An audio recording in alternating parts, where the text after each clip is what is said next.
Every family has a legacy. For the Bellini family, that legacy was hidden in hands that could turn the soul of wood into musical notes. In their small workshop in the heart of Rome, they had crafted the finest violins for generations. Matteo Bellini was the last guardian of this legacy. His grandfather had taught him not just the craft, but that every piece of wood has a song, and a luthier's job is to let that song out. But there was something Matteo didn't know. Sometimes, the most painful silences are the work of the one closest to you. This is the story of a man who lost everything to his own brother's greed. So how did this man, lost in the wreckage of his life, coincidentally find his way into the corridors of the Vatican? What forgotten Bible story did Pope Leo tell to console a heart filled with the deepest sorrow? And most importantly, can a broken spirit find hope again on a path where forgiveness seems impossible? Join us to find the answers, and if you want to follow the journey on the Pope's path, be sure to subscribe to our channel. For Matteo, his workshop was not just a place of business, it was a sanctuary. His past and his future, every tool was an heirloom from his grandfather. The scent of varnish in the air was the scent of his childhood. While he gave life to wood, his older brother Luca gave life to numbers. Luca was the business mind of the family. He managed the workshop's finances, the bills, the sales. Matteo focused on the art, Luca on the commerce. For years, this balance had worked perfectly, until that day. One Tuesday morning, Luca came to the workshop with a stack of papers in his hand. On his face was a cold determination Matteo had never seen before. With a worried expression, Matteo asked, "What are these papers, Luca? Is something wrong?" Luca spoke, avoiding his brother's gaze. "There's no problem. There's a solution. The workshop has been losing money for the past few years, Matteo. The loans have piled up. We either go bankrupt or we find a way out. I found a way out." The documents Luca placed on the table were a sales contract from an international investment firm. The firm wanted to buy the historic building to turn it into a luxury gift shop. The offer was generous.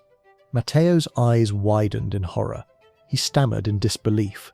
"Sell us this place? Our grandfather's legacy, our very soul? That's impossible, Luca. This shop is everything we are." Luca's patience seemed to be wearing thin. He replied with frustration. "No, Matteo. This shop is your hobby. The real world is made of numbers, and the numbers say we are sinking. I'm trying to save our family, while you're busy being romantic with wood shavings." Their argument escalated, but Matteo would not change his mind. He would rather go bankrupt than sell their family legacy. Luca stormed out, slamming the door. Matteo thought his brother would eventually understand, but he was wrong. A week later, an official eviction notice appeared on the workshop door. Luca, using a power of attorney Matteo had given him years ago, had sold the workshop without his brother's knowledge.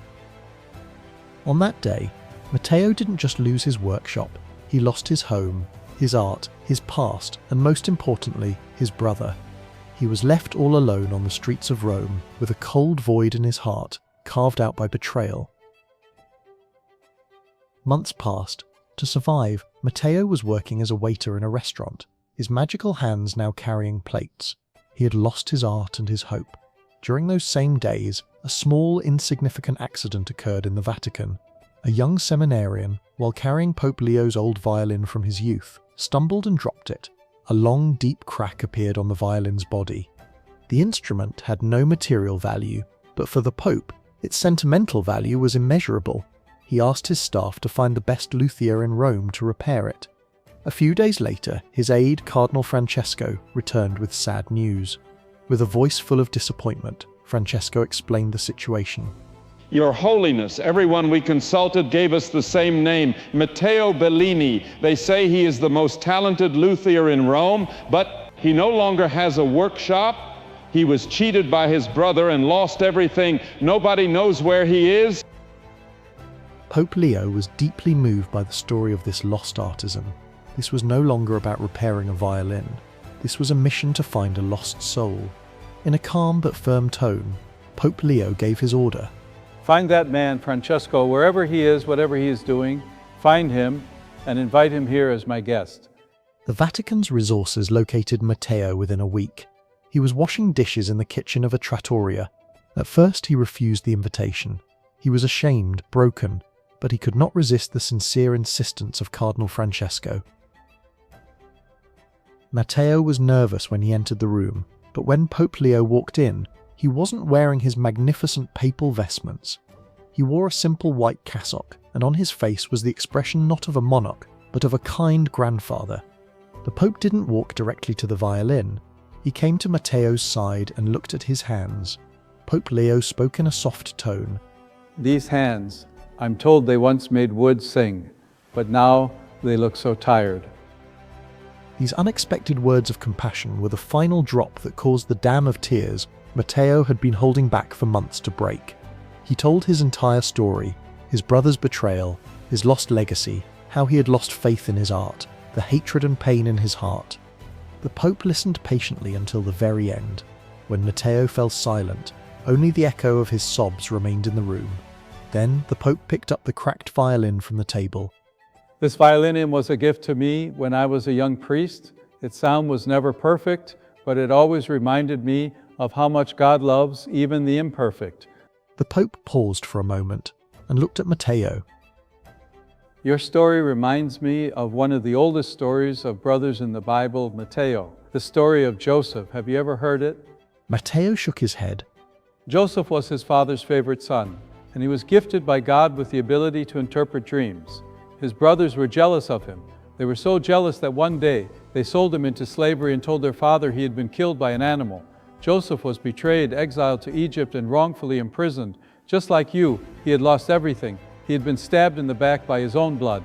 Matteo listened without blinking. But Joseph, even in prison, never stopped using his gift. He continued to interpret dreams. He never lost his faith.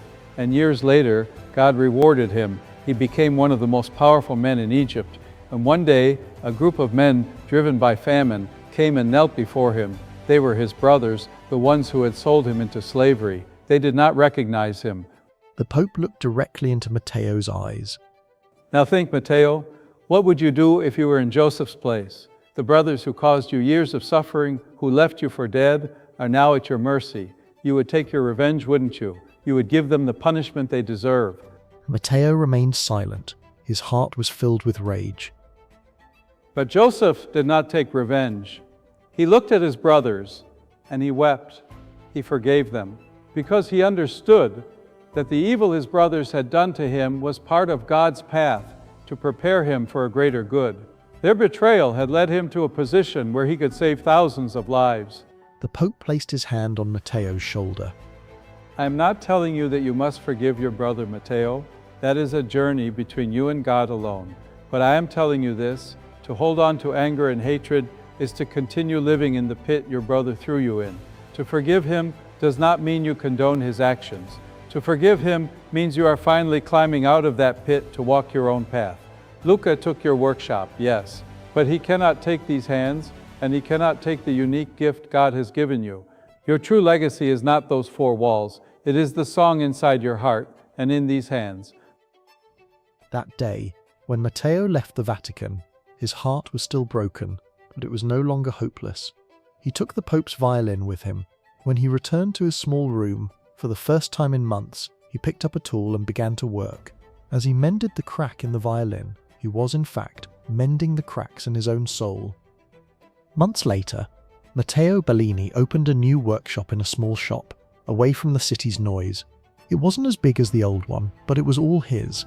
On his face was the peaceful smile that had been missing for months. He had not yet reconciled with his brother, Luca. Perhaps he never would, but he no longer carried hatred in his heart. He was free from the chains that had imprisoned him. One day, he sent a package to the Vatican. Inside was the old violin, perfectly repaired, its voice more beautiful than ever. And with it, a small note. Every crack is an opportunity for the light to enter. Thank you. So have you ever considered forgiving someone who betrayed you? Or did you continue living as if they were never a part of your life? Please share your answers in the comments below. And if you want to continue hearing the stories from the Pope's path, please remember to subscribe to the channel and like the video.